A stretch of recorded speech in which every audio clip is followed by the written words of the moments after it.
All right, welcome back. Today we're going to take a look at advanced hair selections. And so I have this image here and I've done some basic adjustment and we're going to go ahead and throw this into Adobe Photoshop.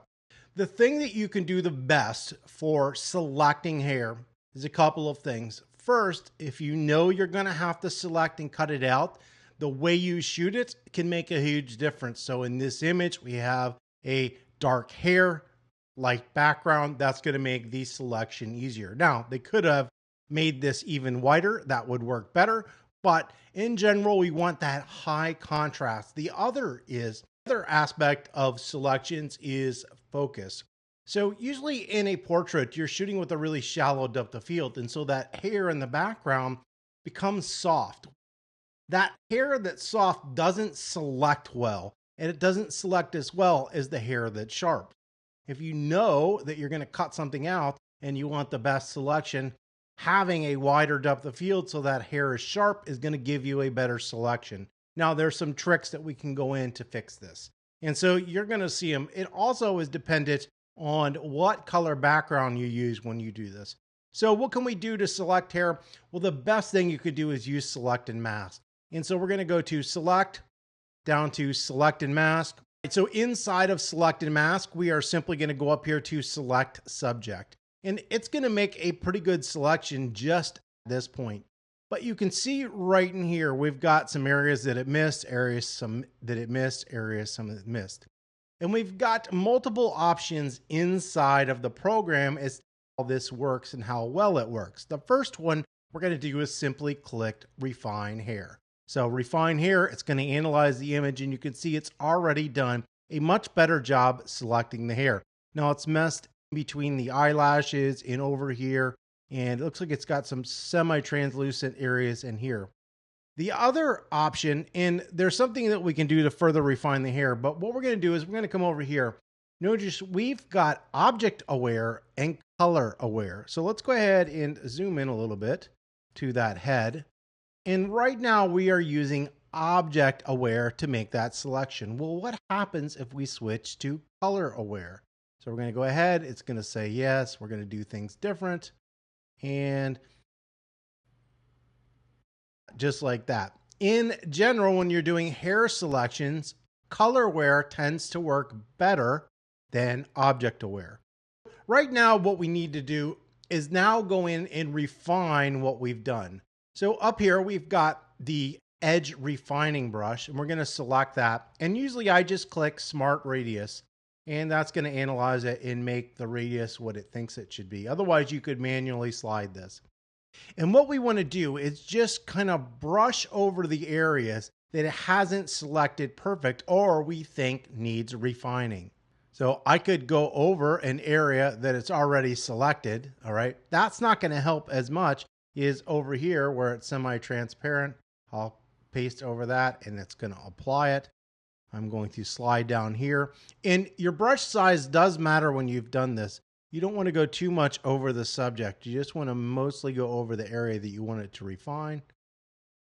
At that, did a pretty good job. Let's get that little bit of the eyebrow and eye right. That looks better. I'm going to make my brush smaller. And then I'm going to go over this neckline. And what we're doing, we're saying, hey, select and mask. Look at this area a little bit more, make a better selection. All right, that looks pretty good. We still got a little bit of an area right there that we need to fix. That's much better. So we can slide down here right in between these fingers. We need to get that area. Analyzing that. And this looks good. So this is something that we see a lot. There's a harsh dark line in this image. And one thing you can do to get a better selection is shift the edge in. However, when you're selecting the hair, it's also going to select that edge in as well. So one thing you might want to do if you're having sort of a darker hard edge in your image is that you can make a hair selection and then a body selection and then combine them. Because you can see right here, we've got this dark area. And I think that's the way to go in this image. Now, I could come up here. I'm not so sure if these grayer areas need better selections or not. That does look better. Better.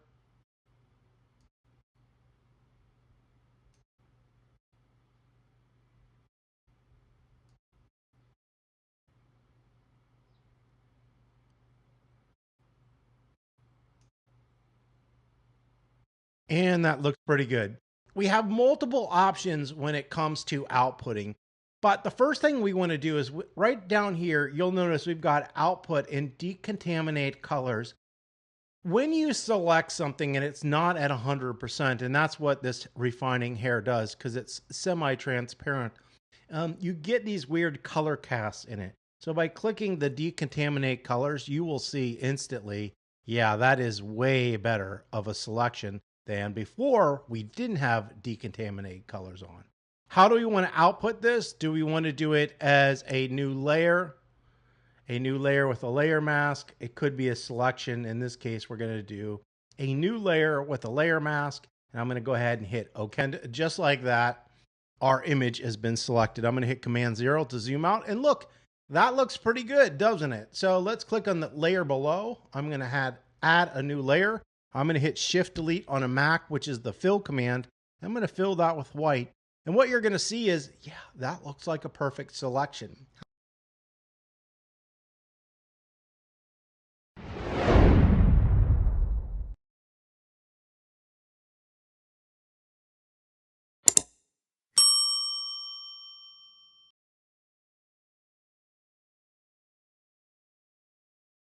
Go back up to select, hit select and mask. We're going to do the exact same thing.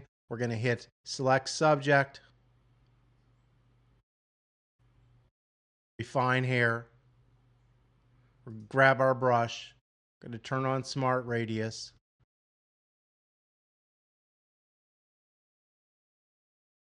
Okay, and we're going to do the same thing. We're going to output as a new layer with a mask.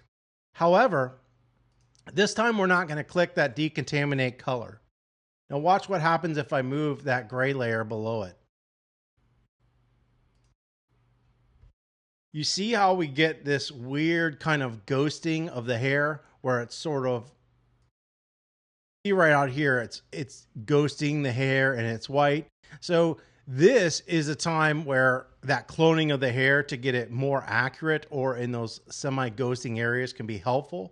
So you would come, grab your clone branch, grab an area and then paste, and then go over those white areas with that hair. So this one right up here will work good for that.